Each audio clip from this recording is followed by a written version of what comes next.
right, we are back with another episode of Second Opinion. I'm Alex from the Deck Doctors, and in this Second Opinion episode, we are going to be diving into a pitch deck from a company called Fixle. They've submitted their pitch deck to the Second Opinion team. They're looking to get some feedback on it. Is this going to work with investors? What can they do better?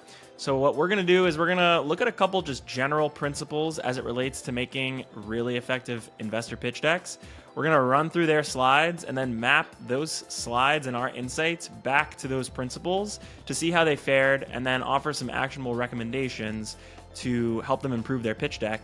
Hopefully, this review is helpful for you as a founder who might be able to kind of see themselves in the investor seat, notice some things that you like about this pitch deck, notice some of the criticisms, and look to implement some of that in your pitch deck journey.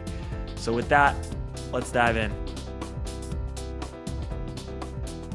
First up, we're going to look at a couple general principles. One of the simplest ways I like to think about a pitch deck is you are looking to communicate to an investor that you can achieve a power law outcome.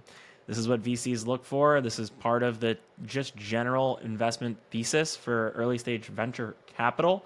And so there's a few pillars of a great pitch that help signal the power law potential to VCs. And I've distilled them down into 6 buckets. So the first thing that we look for is a problem that people are willing to pay to get solved. People talk about problem very generally. We want to identify a problem that has a clear willingness to pay, some monetizable demand behind solving this problem. So we want to make that nuance clear in our pitch deck. Number 2 is a reason why it is time for it to be solved finally. Oftentimes, big, hairy problems are not solved for various reasons, and we want to make sure that people understand those reasons. It's kind of the natural way the mind goes when there's a crazy big problem that if solved could be billions of dollars of value. Well, why hasn't somebody solved it? And so often it makes sense to address that, or actually it's critical to address that in your pitch deck. Number 3, the simplest one of the 6, a product that effectively solves that problem. Obviously, we need to talk about the product and we need to show how it solves the problem that we're outlining in the story. Number 4, a market that's clearly big enough for a solution to that problem to reach a very large valuation. This is kind of simple, but people often miss this somehow. VCs are looking for billion-dollar outcomes. The market needs to be big enough, in theory, to have your product be solving a problem that could generate tens and hundreds of millions of dollars of revenue. And so we want to make sure the market's big enough to communicate that. A team that can more than reliably solve this problem, that's kind of straightforward. And then proof that this actually might work. Things like traction, things like go-to-market strategy can help prove that this solution to the problem actually might work. So if we can hit those 6 pillars, we can signal a power law outcome. And when we're doing this, we're typically needing to optimize for persuasion and attention and looking to balance the two. We don't have that much time with investors. They're looking at pitch decks in 30 seconds or less. We need to persuade them and thus be very comprehensive in our story, addressing things like credibility, logic, and emotion, the typical key pillars of persuasion. With attention, we need to make sure that the VC is getting the point quickly and getting all of what we want to tell them in as fast as possible. So those are the 2 things that we look for. Let's peep the deck. All right. So with this pitch deck, we have a company called Fixle. They know, manage, and elevate. They are the premier home management and intelligence platform built for homeowners and their trusted pros. I'll try to move quickly here. The deck is really good. I chose it for a reason, but it is a little bit dense, and we'll talk about that. But just to read through kind of the broad strokes, we have home management is confusing, inefficient, frustrating, and costly. There's growing home complexity, rising repair costs, and somebody's missing the big picture. And this chart actually really effectively shows that the average annual expenditure on maintenance and repairs per consumer is getting larger and larger over time. So this definitely signals kind of indirectly that there's a clear why now. We need to solve this problem quickly. People are paying a lot for home maintenance. And Fixle is fixing it. They are the premier intelligence platform supercharging experiences across the home service ecosystem. They know, they manage, and they elevate. And we'll get into that because there is a very extended product section that really does a good job of explaining this product. So the first slide here is there's a Fixle platform, and they address the key features. There's a lot of features here. It really does seem pretty end to end. And then there's a 4-slide arc on their vision for the product that actually shows it come to life. And this is very helpful for somebody who's skimming through. There's on-home purchase and inspection. There's the ability to scan various appliance codes and serial numbers and inventory those for later use and improvements. There's care with confidence. They have this journal. They are providing proactive reminders and recall alerts when things are needing to be checked. They're able to call the pros. So if there's an action needed, you'll receive a notification. They may contact a contractor of your choosing, hopefully, and have them come fix the issue. And they are maximizing your home sale. They have early traction in learning. So they launched a pro and homeowners app in 2024. And then they generated a lot of learnings through that. And I actually like how they kind of clearly address this. They basically launched a product. They got it into the hands of a lot of people. They highlight kind of their key learnings and things that they may change for the future product, and they're looking to scale in 2025. So I like something that kind of concedes that there has been learnings. This shows traction, albeit maybe not revenue directly, but I do think that this is kind of one of those like honest ways of showing that we are trying to build a very special product. So I really like this. They have a 3-tiered offering, very detailed. I probably wouldn't spend too much time on this if I were an investor. Amazing team slide. It does look like they have a lot of experience. They're combining operating and technical chops. They've achieved a lot. They've got some great advisors. They've got some financial projections. And then they have an ask. So yeah, first impression, design, fantastic. They've built a lot of credibility, but just putting their best foot forward with a really nice deck.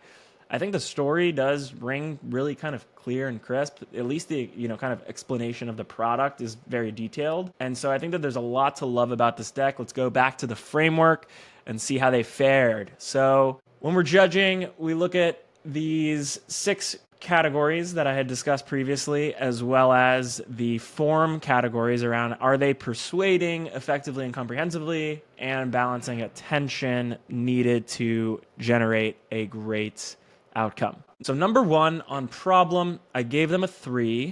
And it's for the simple reason that they do a good job of showing that it's costly and frustrating and there's a need to solve this problem. But what they don't necessarily address is how are people doing it themselves? I think it could be intuited that most people don't have any solution to this problem, but with a big, hairy problem, as we noted previously, it does seem like there's been technology for a long time. Why has nobody been able to solve this? And so addressing competitors or other attempts to solve this problem would really round out this problem statement so that I kind of have the full picture of, yes, this is a big problem. I understand it intuitively. I'm not a homeowner, but I know homeowners lived in homes. So I know this is tough to manage. But if I were a homeowner, would I have other options at my disposal? And if I did, why is this better? So that would kind of round out the problem, make it more impenetrable. And that ties into the why now being a 3 here, because I think baked into this problem would be kind of an explanation of why it's finally time to solve this problem. Why hasn't this been solved previously? Maybe we more explicitly can highlight that AI is kind of that final frontier to make such a complex solution possible. Or maybe it's the kind of visual scanner. There's a variety of different things we could highlight, but just kind of addressing why has nobody solved this? If they have, why is now finally the right time for either the technology to meet its mark or for the market to understand a product of this nature enough to adopt it? So I think those are the 2 routes here that would just kind of round out this problem and why now section. Number 3, product. They do an amazing job. It is a little long, honestly, but it's I think a pretty robust product, and they do a really good job of explaining it clearly and comprehensively. So great job. Market, simply a 2 because they don't address the market size at all in this pitch deck, and it is kind of one of those box checkers with investors. Obviously, I think most people could just assume that this is a big enough problem to solve. But investors do look to check that box. I think a lot of, depending on who the investor is and what they're looking at, how they're processing a pitch deck, oftentimes they'll, have a spot to note, what the market size is or what the founder notes the market size is, and just not having it is not effective. And then I think, like, even though it's probably pretty intuitive that the market size would be really large here, I would want to kind of consider maybe there's a geographic specific focus, and then we can kind of tie market size to, a beachhead market in California, for instance, and then how that expands to North America, and maybe they go global, and what does that look like globally? So I think it's definitely something that we want to check the box on, and maybe there's something interesting we can overlay on market size here. Team, I'm not sure you could do a better job than this team slide. It definitely, could be maybe enhanced by just highlighting like superpowers for each of these people, or like links out to their LinkedIn. But otherwise, it seems like they've got an amazing team, and they do a really good job of just kind of succinctly highlighting the accolades of each member. And I think most people can kind of understand that this team is really experienced and can solve this problem. So I think they do a good job there. And then proof that this might actually work, traction and go to market. I love this traction slide on that they've got this in the hands of users. A lot of people are pre-product, pre-revenue, and so traction isn't like a must. You don't need to have revenue to raise capital. But I think it would be useful to highlight a go-to-market strategy or something that's a little bit more tactical that shows, we have an approachable way of hitting 10,000 customers once this product is live in maybe some specific geography or through some specific partnership, and just kind of overlaying a go-to-market strategy that just feels more approachable than just kind of highlighting, we're going after all homeowners. Generally, here's our offerings, figure it out for yourself, would be a way to just kind of instill a little bit more credibility on that this is possible and will be in the hands of people once it's live. On form, I think they do a great job. Just generally, like, these are mostly nits. I think that this probably would be enough for the right investor to take the meeting. And then on attention, they do an amazing job with narrative headlines for the most part. I can kind of skim the headlines and the big subheaders and get most of the gist, but it's a really dense deck. There's a lot to read. It seems like they leave no stone unturned on some of these slides. And, as somebody who might be skimming this in 30 seconds, I might miss the important point of a slide like this if I just kind of gloss over it. So by pulling out useful information and at least having a headline on this slide that tells me exactly what I need to know, they'd be optimizing for my attention in a better way. With that, we have a pretty actionable pitch deck review for the Fixle team. Hopefully they found some value, and hopefully you, as the viewer, are able to kind of notice things that you would like to see in their pitch deck that you can now apply to your own pitch deck. I think it's really helpful to look at other decks in your general space to just get a sense of what's working with you, and then how can I make that work for an investor. I think that's it's a good approach to just continue learning and improve your outcomes on your pitch deck journey. We'll be back with another episode in 2 weeks. Until then, appreciate you and peace.